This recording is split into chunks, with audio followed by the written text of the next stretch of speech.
जय श्री राम, जय बजरंग बली की जय। जो सच्चे मन से हनुमान जी का नाम लेता है उसके सारे संकट मिट जाते हैं। आज हम आपको बताएंगे भगवान हनुमान जी की महिमा और कैसे उनके चमत्कारी मंत्रों से आप जीवन में धन, सुख और शांति प्राप्त कर सकते हैं। हनुमान जी केवल शक्ति और वीरता के देवता नहीं है, वे भक्ति, समर्पण और रक्षा के प्रतीक हैं। राम भक्ति में लीन, संकटों से रक्षा करने वाले और कष्टों को हरने वाले हनुमान जी को संकट मोचक कहा जाता है। जहाँ भी हनुमान चालीसा या बजरंग बाण गूंजता है वहाँ नकारात्मक शक्तियाँ दूर हो जाती हैं।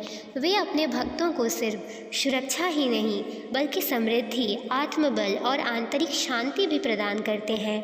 अगर आप आर्थिक समस्याओं से जूझ रहे हैं, अगर घर में धन की कमी है या व्यापार में रुकावटें आ रही हैं, तो हनुमान जी की शरण में जाइए। उनके कुछ मंत्र ऐसे हैं जो धन के द्वार खोलते हैं। लेकिन याद रखें, ये सिर्फ धन के लिए नहीं बल्कि सच्चे भाव से जपे जाने चाहिए। जब आप हनुमान जी से जुड़ते हैं तो धन के साथ साथ धैर्य, सद्गुण और शुभ अवसर भी आपके जीवन में आने लगते हैं। तो चलिए देर किस बात की, भगवान हनुमान जी के इस दिव्य और चमत्कारी मंत्र को शुरू करते हैं। मंत्र कुछ इस प्रकार है। ओम नमो हनुमते रुद्रावताराय कार्यसिद्धिं कुरु कुरु स्वाहा।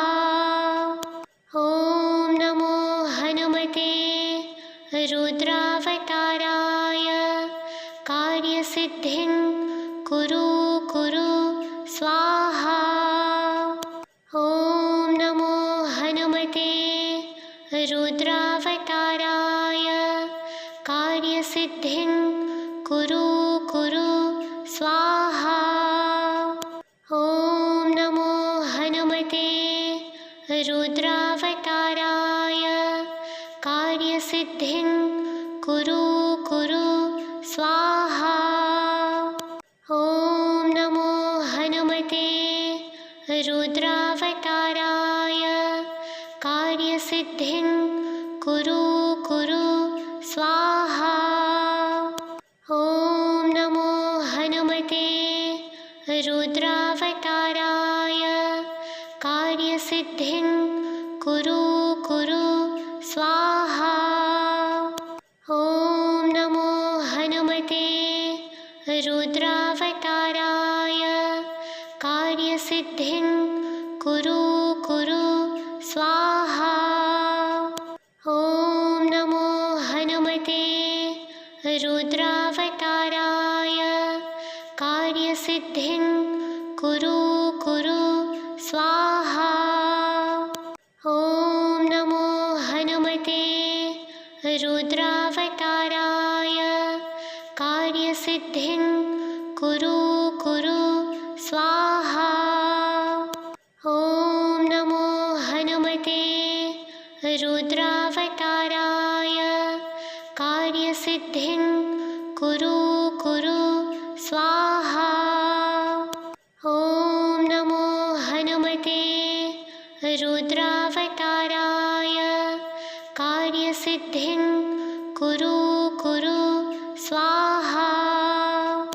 ओम नमो हनुमते रुद्रावताराय कार्यसिद्धिं कुरु कुरु स्वाहा। ओम नमो हनुमते रुद्रावताराय कार्यसिद्धिं कुरु कुरु स्वाहा। ओम नमो हनुमते रुद्रावताराय कार्यसिद्धिं कुरु कुरु स्वाहा। ओम नमो हनुमते रुद्रावताराय कार्यसिद्धिं कुरु कुरु स्वाहा। ओम नमो हनुमते रुद्रावताराय कार्यसिद्धिं कुरु कुरु स्वाहा। ओम नमो हनुमते रुद्रावताराय कार्यसिद्धिं कुरु कुरु स्वाहा। ॐ नमो हनुमते रुद्रावताराय कार्यसिद्धिं कुरु कुरु स्वाहा। ॐ नमो हनुमते रुद्रावताराय कार्यसिद्धिं कुरु कुरु स्वाहा। ॐ नमो हनुमते रुद्रावताराय कार्यसिद्धिं कुरु कुरु स्वाहा। ॐ नमो हनुमते रुद्रावताराय कार्यसिद्धिं कुरु कुरु स्वाहा। ॐ नमो हनुमते रुद्रावताराय कार्यसिद्धिं कुरु कुरु स्वाहा। ॐ नमो हनुमते रुद्रावताराय कार्यसिद्धिं कुरु कुरु स्वाहा। ॐ नमो हनुमते रुद्रावताराय कार्यसिद्धिं कुरु कुरु स्वाहा। ॐ नमो हनुमते रुद्रावताराय कार्यसिद्धिं कुरु कुरु स्वाहा। ॐ नमो हनुमते रुद्रावताराय कार्यसिद्धिं कुरु कुरु स्वाहा। ॐ नमो हनुमते रुद्रावताराय कार्यसिद्धिं कुरु कुरु स्वाहा। ॐ नमो हनुमते रुद्रावताराय कार्यसिद्धिं कुरु कुरु स्वाहा। ॐ नमो हनुमते रुद्रावताराय कार्यसिद्धिं कुरु कुरु स्वाहा। ॐ नमो हनुमते रुद्रावताराय कार्यसिद्धिं कुरु कुरु स्वाहा। ॐ नमो हनुमते रुद्रावताराय कार्यसिद्धिं कुरु कुरु स्वाहा। ॐ नमो हनुमते रुद्रावताराय कार्यसिद्धिं कुरु कुरु स्वाहा। ॐ नमो हनुमते रुद्रावताराय कार्यसिद्धिं कुरु कुरु स्वाहा। ॐ नमो हनुमते रुद्रावताराय कार्यसिद्धिं कुरु कुरु स्वाहा।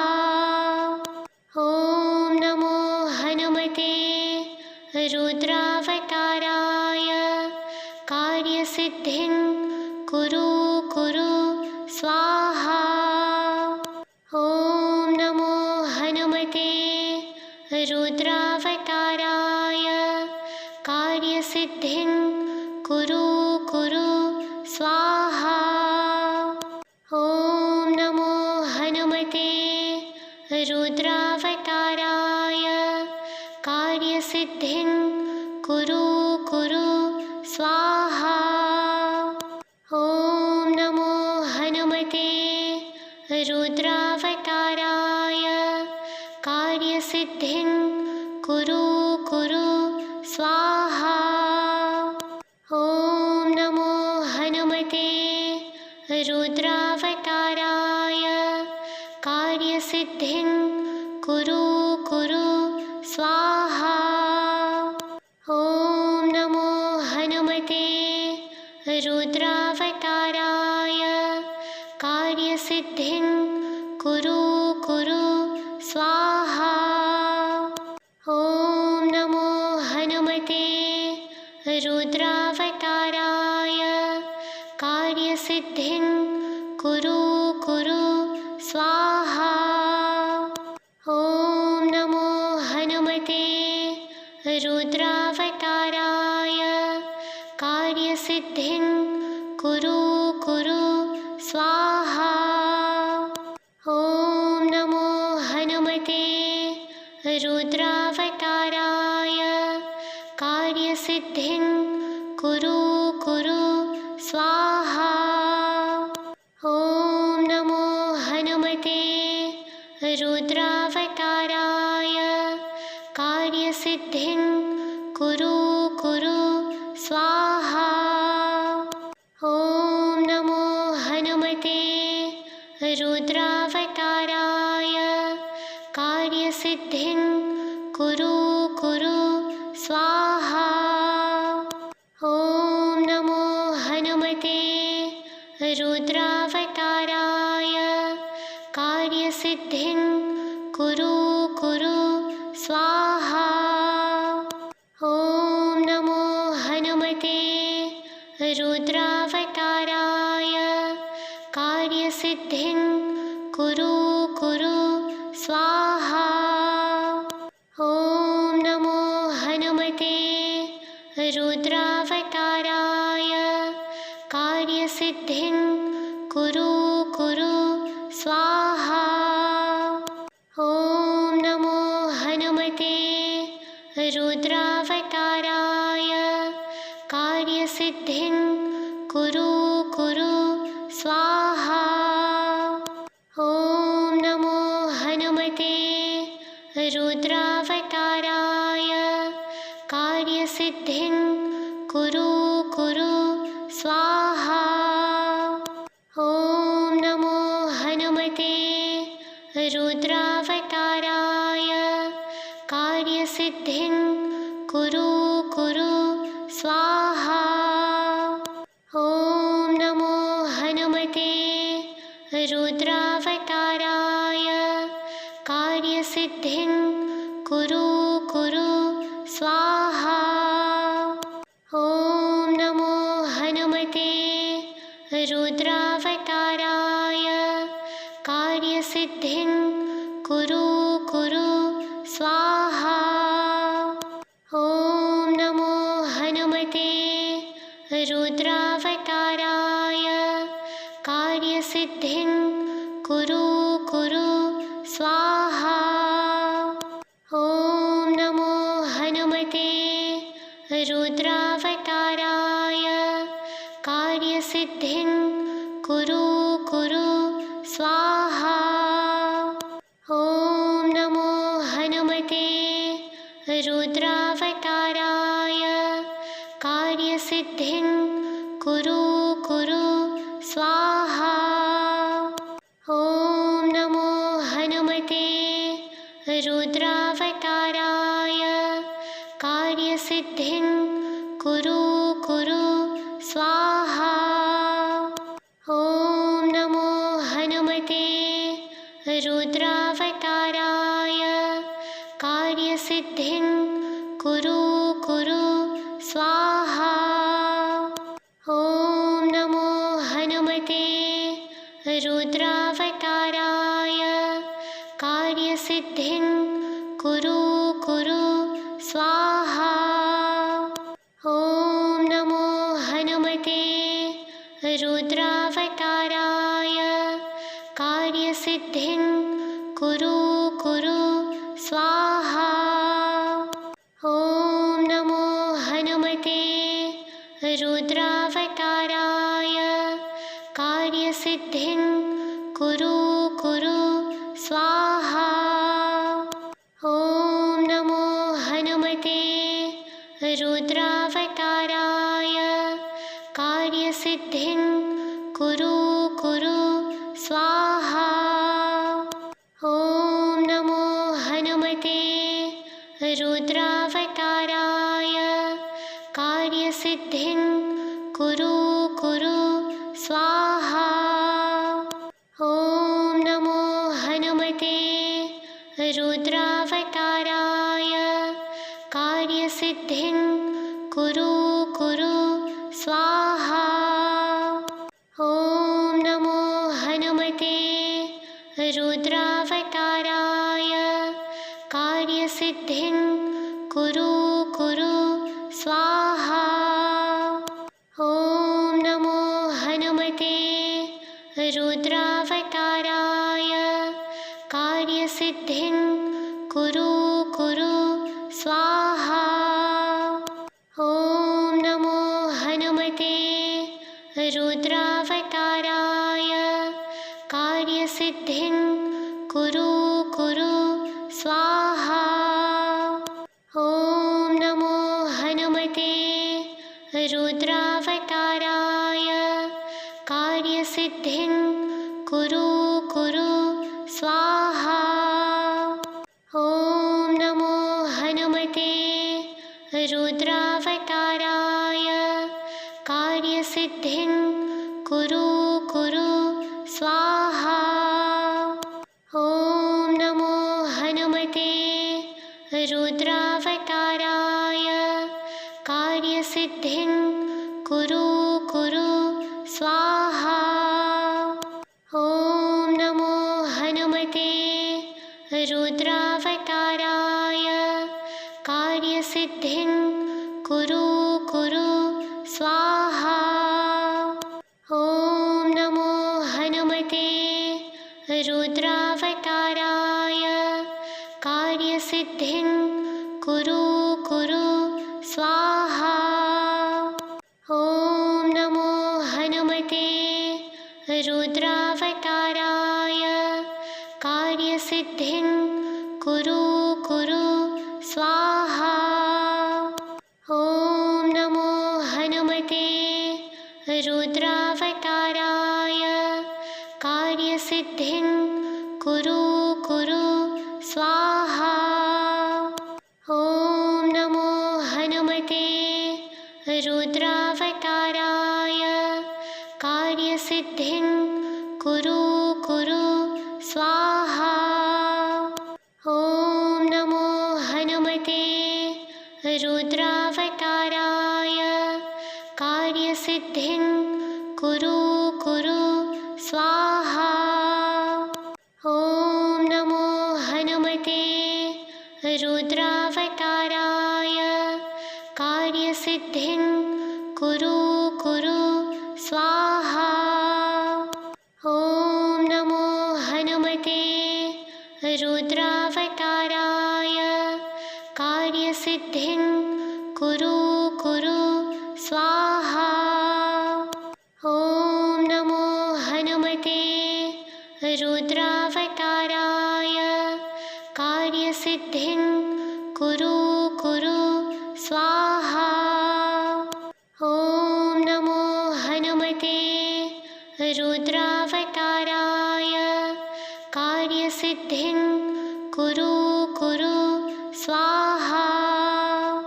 ॐ नमो हनुमते रुद्रावताराय कार्यसिद्धिं कुरु कुरु स्वाहा। ॐ नमो हनुमते रुद्रावताराय कार्यसिद्धिं कुरु कुरु स्वाहा। ॐ नमो हनुमते रुद्रावताराय कार्यसिद्धिं कुरु कुरु स्वाहा। ॐ नमो हनुमते रुद्रावताराय कार्यसिद्धिं कुरु कुरु स्वाहा। ॐ नमो हनुमते रुद्रावताराय कार्यसिद्धिं कुरु कुरु स्वाहा। ॐ नमो हनुमते रुद्रावताराय कार्यसिद्धिं कुरु कुरु स्वाहा। ॐ नमो हनुमते रुद्रावताराय कार्यसिद्धिं कुरु कुरु स्वाहा। ॐ नमो हनुमते रुद्रावताराय कार्यसिद्धिं कुरु कुरु स्वाहा। ॐ नमो हनुमते रुद्रावताराय कार्यसिद्धिं कुरु कुरु स्वाहा। ॐ नमो हनुमते रुद्रावताराय कार्यसिद्धिं कुरु कुरु स्वाहा। ॐ नमो हनुमते रुद्रावताराय कार्यसिद्धिं कुरु कुरु स्वाहा। ॐ नमो हनुमते रुद्रावताराय कार्यसिद्धिं कुरु कुरु स्वाहा। ॐ नमो हनुमते रुद्रावताराय कार्यसिद्धिं कुरु कुरु स्वाहा। ॐ नमो हनुमते रुद्रावताराय कार्यसिद्धिं कुरु कुरु स्वाहा। ॐ नमो हनुमते रुद्रावताराय कार्यसिद्धिं कुरु कुरु स्वाहा। ॐ नमो हनुमते रुद्रावताराय कार्यसिद्धिं कुरु कुरु स्वाहा। ॐ नमो हनुमते रुद्रावताराय कार्यसिद्धिं कुरु कुरु स्वाहा। ॐ नमो हनुमते रुद्रावताराय कार्यसिद्धिं कुरु कुरु स्वाहा। ॐ नमो हनुमते रुद्रावताराय कार्यसिद्धिं कुरु कुरु स्वाहा। ॐ नमो हनुमते रुद्रावताराय कार्यसिद्धिं कुरु कुरु स्वाहा।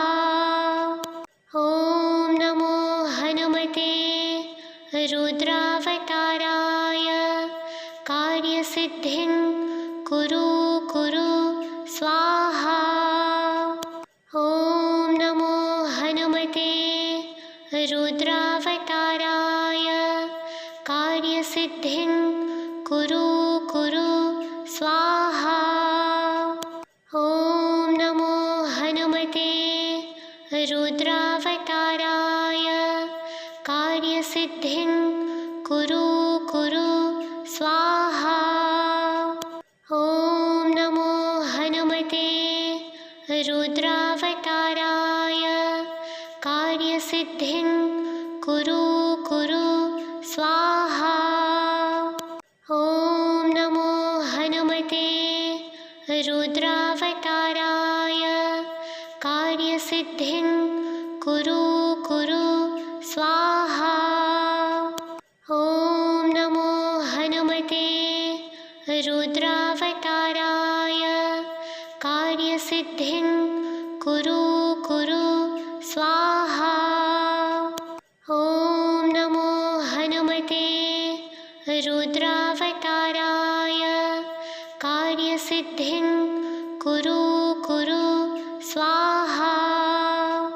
ॐ नमो हनुमते रुद्रावताराय कार्यसिद्धिं कुरु कुरु स्वाहा। ॐ नमो हनुमते रुद्रावताराय कार्यसिद्धिं कुरु कुरु स्वाहा। ॐ नमो हनुमते रुद्रावताराय कार्यसिद्धिं कुरु कुरु स्वाहा। ॐ नमो हनुमते रुद्रावताराय कार्यसिद्धिं कुरु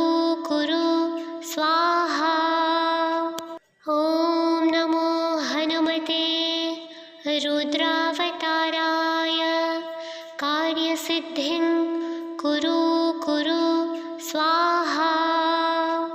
ॐ नमो हनुमते रुद्रावताराय कार्यसिद्धिं कुरु कुरु स्वाहा। ॐ नमो हनुमते रुद्रावताराय कार्यसिद्धिं कुरु कुरु स्वाहा। ॐ नमो हनुमते रुद्रावताराय कार्यसिद्धिं कुरु कुरु स्वाहा। ॐ नमो हनुमते रुद्रावताराय कार्यसिद्धिं कुरु कुरु स्वाहा। ॐ नमो हनुमते रुद्रावताराय कार्यसिद्धिं कुरु कुरु स्वाहा। ॐ नमो हनुमते रुद्रावताराय कार्यसिद्धिं कुरु कुरु स्वाहा।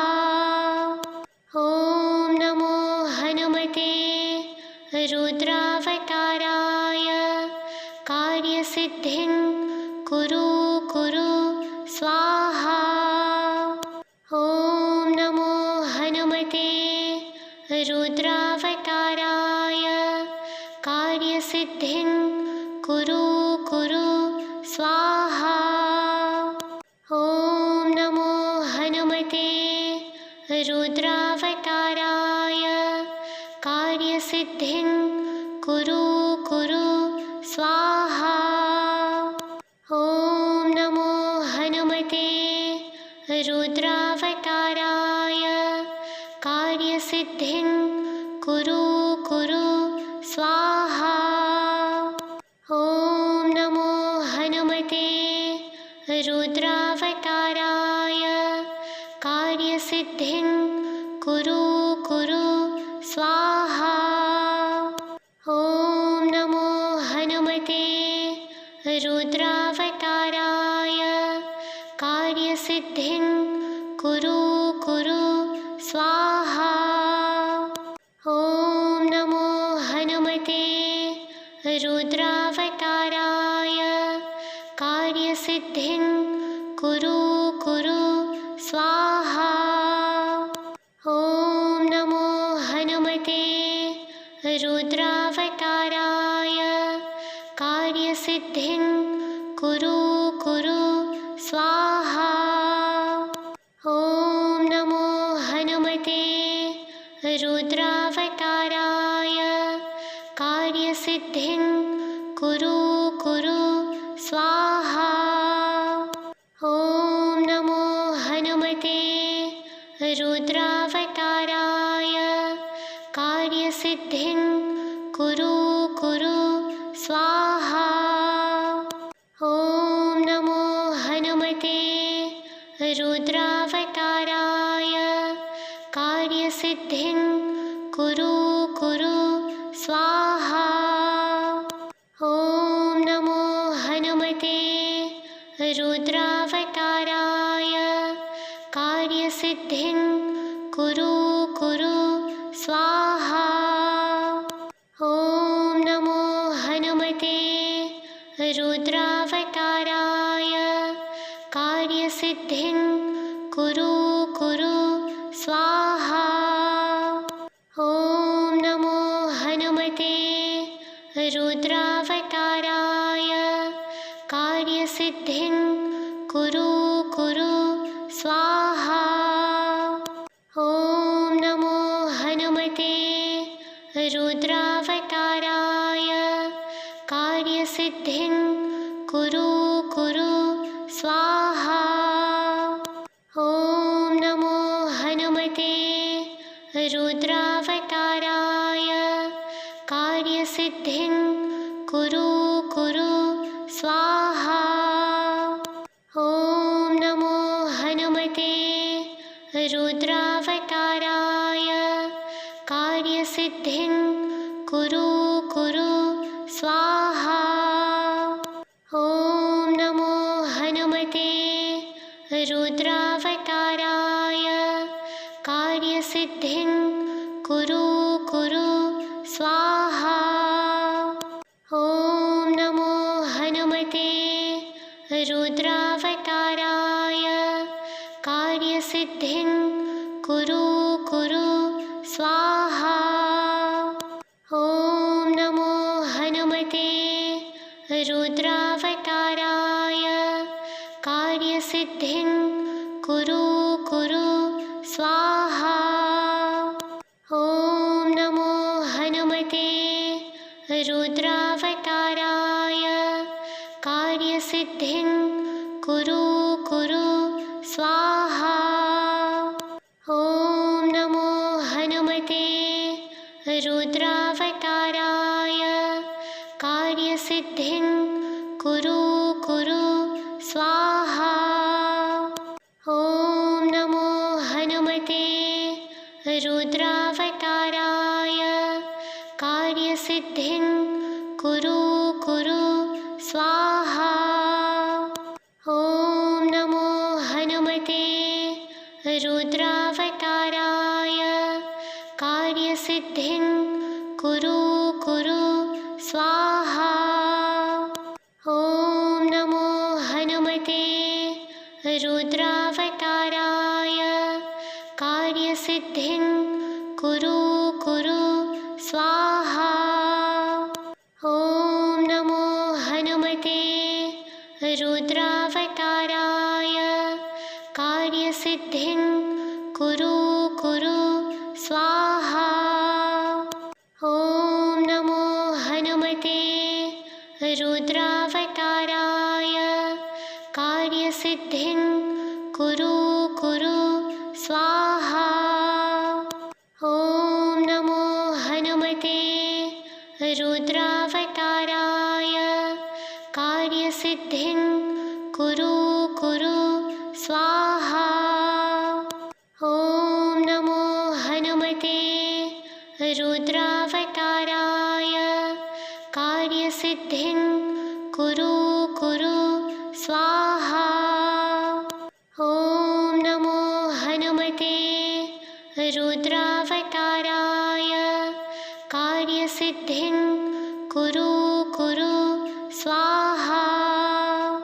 ॐ नमो हनुमते रुद्रावताराय कार्यसिद्धिं कुरु कुरु स्वाहा। ॐ नमो हनुमते रुद्रावताराय कार्यसिद्धिं कुरु कुरु स्वाहा। ॐ नमो हनुमते रुद्रावताराय कार्यसिद्धिं कुरु कुरु स्वाहा। ॐ नमो हनुमते रुद्रावताराय कार्यसिद्धिं कुरु कुरु स्वाहा।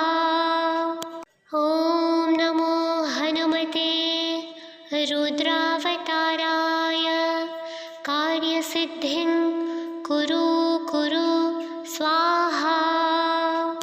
ॐ नमो हनुमते रुद्रावताराय कार्यसिद्धिं कुरु कुरु स्वाहा। ॐ नमो हनुमते रुद्रावताराय कार्यसिद्धिं कुरु कुरु स्वाहा। ॐ नमो हनुमते रुद्रावताराय कार्यसिद्धिं कुरु कुरु स्वाहा। ॐ नमो हनुमते रुद्रावताराय कार्यसिद्धिं कुरु कुरु स्वाहा। ॐ नमो हनुमते रुद्रावताराय कार्यसिद्धिं कुरु कुरु स्वाहा।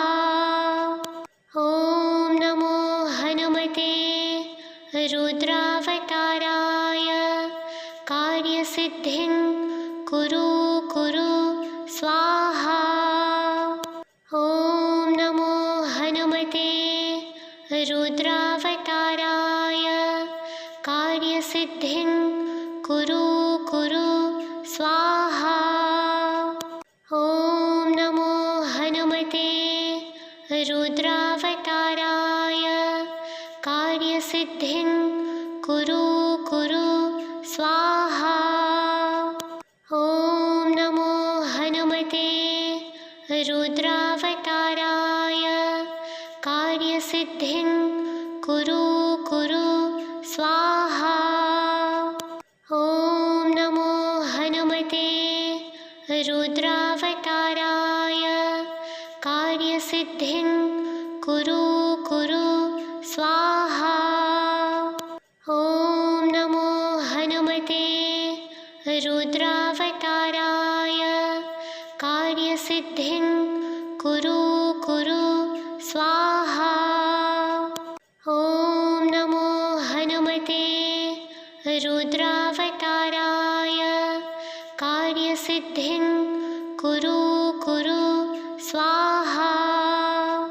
ॐ नमो हनुमते रुद्रावताराय कार्यसिद्धिं कुरु कुरु स्वाहा।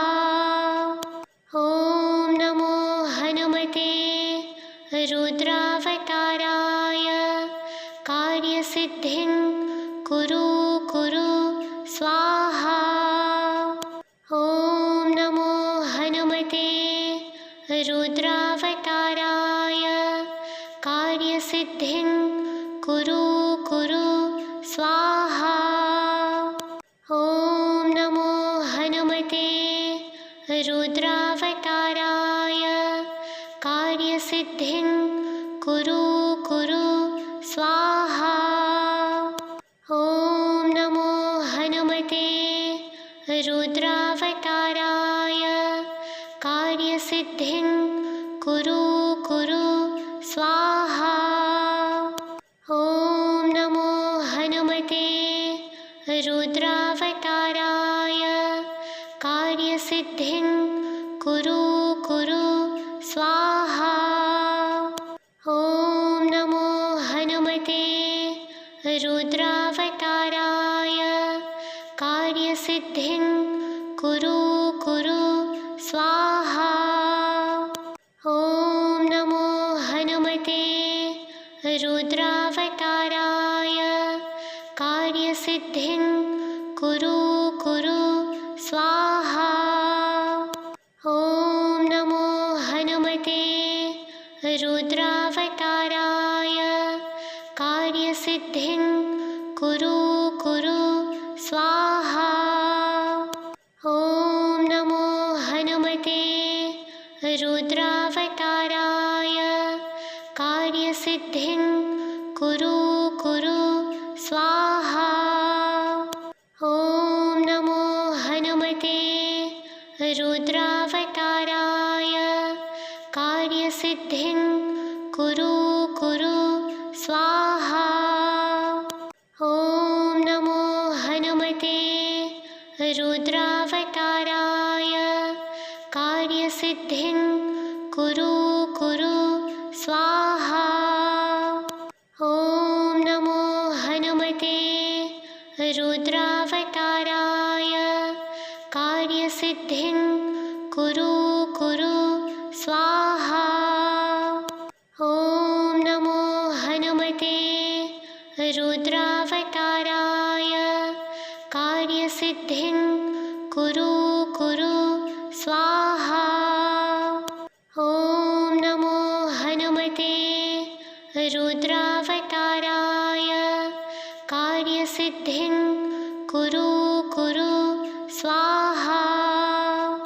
ॐ नमो हनुमते रुद्रावताराय कार्यसिद्धिं कुरु कुरु स्वाहा। ॐ नमो हनुमते रुद्रावताराय कार्यसिद्धिं कुरु कुरु स्वाहा। ॐ नमो रुद्रावताराय कार्यसिद्धिं कुरु कुरु स्वाहा। ॐ नमो हनुमते रुद्रावताराय कार्यसिद्धिं कुरु कुरु स्वाहा। ॐ नमो हनुमते रुद्रावताराय कार्यसिद्धिं कुरु कुरु स्वाहा। ॐ नमो हनुमते रुद्रावताराय कार्यसिद्धिं कुरु कुरु स्वाहा।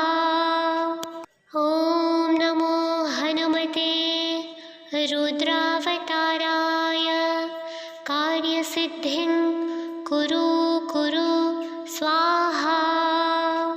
ॐ नमो हनुमते रुद्रावताराय कार्यसिद्धिं कुरु कुरु स्वाहा।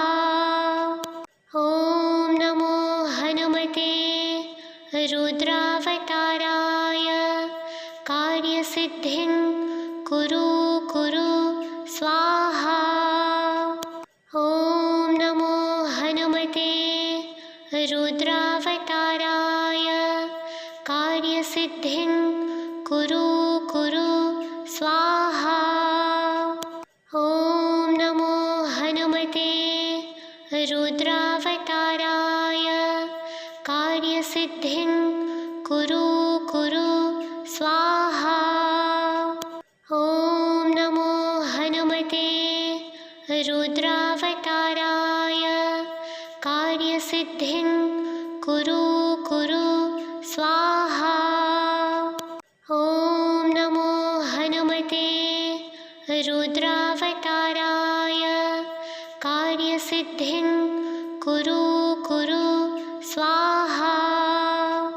ॐ नमो हनुमते रुद्रावताराय कार्यसिद्धिं कुरु कुरु स्वाहा। ॐ नमो हनुमते रुद्रावताराय कार्यसिद्धिं कुरु कुरु स्वाहा। ॐ नमो हनुमते रुद्रावताराय कार्यसिद्धिं कुरु कुरु स्वाहा। ॐ नमो हनुमते रुद्रावताराय कार्यसिद्धिं कुरु कुरु स्वाहा। ॐ नमो हनुमते रुद्रावताराय कार्यसिद्धिं कुरु कुरु स्वाहा। ॐ नमो हनुमते रुद्रावताराय कार्यसिद्धिं कुरु कुरु स्वाहा। ॐ नमो हनुमते रुद्रावताराय कार्यसिद्धिं कुरु कुरु स्वाहा। ॐ नमो हनुमते रुद्रावताराय कार्यसिद्धिं कुरु कुरु स्वाहा। ॐ नमो हनुमते रुद्रावताराय कार्यसिद्धिं कुरु कुरु स्वाहा। ॐ नमो हनुमते रुद्रावताराय कार्यसिद्धिं कुरु कुरु स्वाहा। ॐ नमो हनुमते रुद्रावताराय कार्यसिद्धिं कुरु कुरु स्वाहा। ॐ नमो हनुमते रुद्रावताराय कार्यसिद्धिं कुरु कुरु स्वाहा। ॐ नमो हनुमते रुद्रावताराय कार्यसिद्धिं कुरु कुरु स्वाहा। ॐ नमो हनुमते रुद्रावताराय कार्यसिद्धिं कुरु कुरु स्वाहा। ॐ नमो हनुमते रुद्रावताराय कार्यसिद्धिं कुरु कुरु स्वाहा। ॐ नमो हनुमते रुद्रावताराय कार्यसिद्धिं कुरु कुरु स्वाहा। ॐ नमो हनुमते रुद्रावताराय कार्यसिद्धिं कुरु कुरु स्वाहा।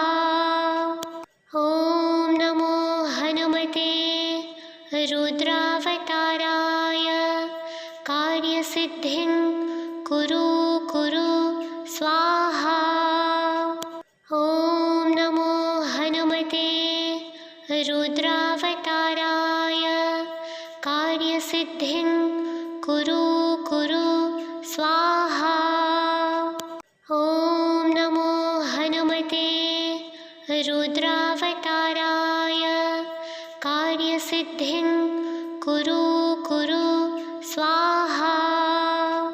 ॐ नमो हनुमते रुद्रावताराय कार्यसिद्धिं कुरु कुरु स्वाहा।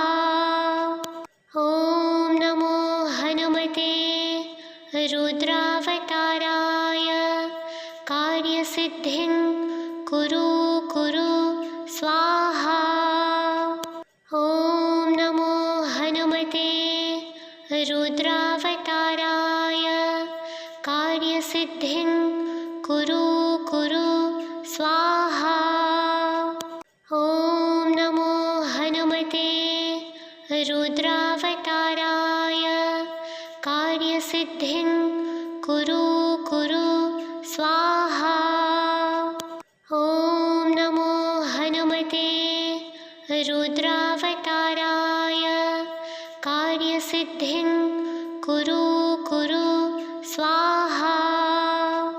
ॐ नमो हनुमते रुद्रावताराय कार्यसिद्धिं कुरु कुरु स्वाहा। ॐ नमो हनुमते रुद्रावताराय कार्यसिद्धिं कुरु कुरु स्वाहा। ॐ नमो हनुमते रुद्रावताराय कार्यसिद्धिं कुरु कुरु स्वाहा।